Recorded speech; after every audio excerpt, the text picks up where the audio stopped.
Assalamualaikum warahmatullahi wabarakatuh. Pada kesempatan ini, kami akan membahas salah satu tokoh psikologi humanistik yang sangat berpengaruh, yaitu Carl Rogers. Dengan kita mulai perjalanan hidup beliau.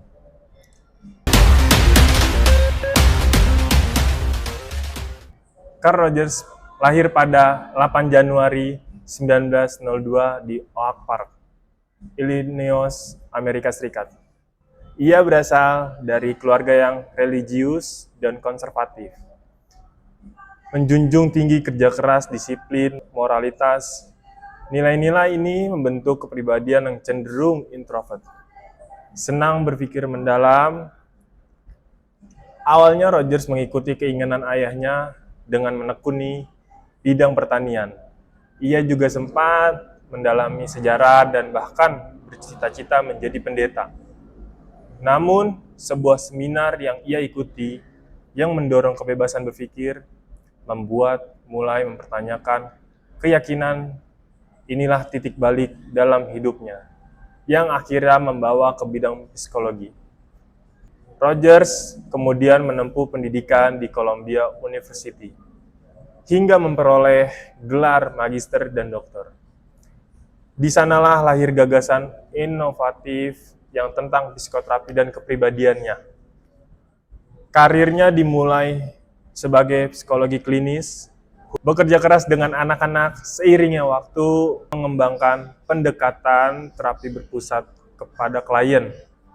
Carl Rogers bukan hanya seorang psikologi, tetapi seorang visioner. Dia percaya bahwa setiap manusia memiliki potensi luar biasa. Bila berada di lingkungan yang mendukung, beliau meninggal pada 1987, namun ide-idenya tetap hidup hingga kini.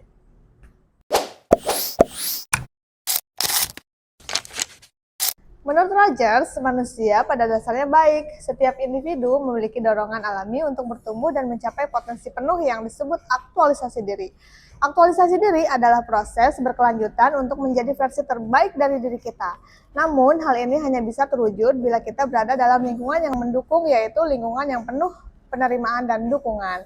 Dengan lingkungan yang demikian, manusia lebih mampu menghadapi tantangan dan menemukan makna dalam hidupnya. Teori Rogers berfokus pada konsep diri sebagai inti dari kepribadian manusia. Konsep diri ini terdiri dari 3 elemen utama. Yang pertama, self-image, gambaran diri kita saat ini, baik secara sosial, fisik, maupun psikologis. 2, ideal self, yaitu gambaran diri yang kita inginkan, yang mencerminkan harapan, mimpi, dan tujuan hidup kita. Yang ketiga, self-worth, artinya seberapa besar kita menghargai diri kita atau rasa percaya diri kita. Ketika terdapat kesenjangan yang besar antara self-image dan ideal self, muncullah ketidakpuasan atau stres. Rogers menyebut hal ini sebagai incongruence atau ketidaksesuaian. Sebaliknya, kongruensi terjadi ketika pengalaman hidup kita sesuai dengan konsep diri yang kita miliki. Inilah kunci penting dalam memahami kesehatan psikologis menurut Rogers. Menurut Rogers, manusia yang telah mewujudkan potensinya disebut fully functioning person. Ciri-cirinya antara lain terbuka terhadap pengalaman baru, mampu menghadapi ketidakpastian, sadar dan menerima perasaannya tanpa merasa tertekan, percaya pada diri sendiri, dan memiliki pemahaman mendalam tentang kehidupan. Inilah gambar individu yang hidup secara optimal dan sehat secara psikologis.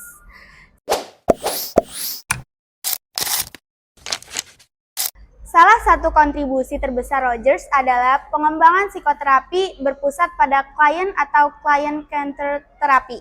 Dalam terapi ini, peran terapis bukan sebagai pengarah, melainkan sebagai pendukung yang menyediakan suasana penuh penerimaan tanpa syarat atau unconditional positive regard disertai dengan empati dan ketulusan.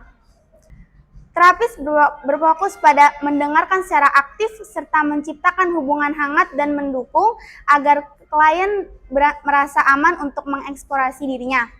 Rogers percaya bahwa setiap individu memiliki kemampuan internal untuk bertumbuh dan menyelesaikan masalahnya, asalkan berada dalam lingkungan yang mendukung.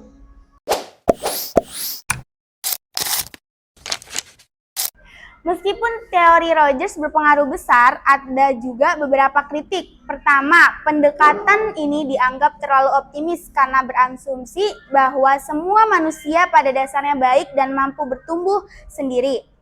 Hal ini tidak selalu sesuai dalam kasus gangguan psikologis berat. Kedua, terapinya dinilai kurang terstruktur karena tidak menekankan teknik yang jelas dan sistematis.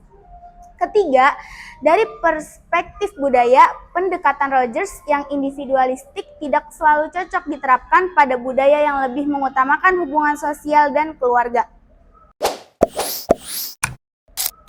Sebagai contoh, seorang siswa mengalami kesulitan berinteraksi dengan teman-temannya, merasa kurang percaya diri dan bersikap defensif. Dengan pendekatan client-centered terapi, siswa ini mendapatkan penerimaan, empati, dan dukungan dari terapis. Lama-kelamaan, ia mulai menerima dirinya, meningkatkan konsep diri, dan merasa lebih percaya diri. Hasilnya, siswa tersebut dapat berkembang lebih baik dalam aspek sosial maupun emosional. Nah, dari uraian tadi dapat kita simpulkan bahwa Carl Rogers adalah tokoh psikologi humanistik yang menekankan pentingnya aktualisasi diri, konsep diri, dan lingkungan yang mendukung. Meskipun teorinya mendapat kritik, kontribusinya tetap menjadi inspirasi dalam dunia psikologi hingga hari ini. Semoga penjelasan ini bermanfaat dan menambah pemahaman kita tentang teori humanistik Carl Rogers. Terima kasih. Wassalamualaikum warahmatullahi wabarakatuh.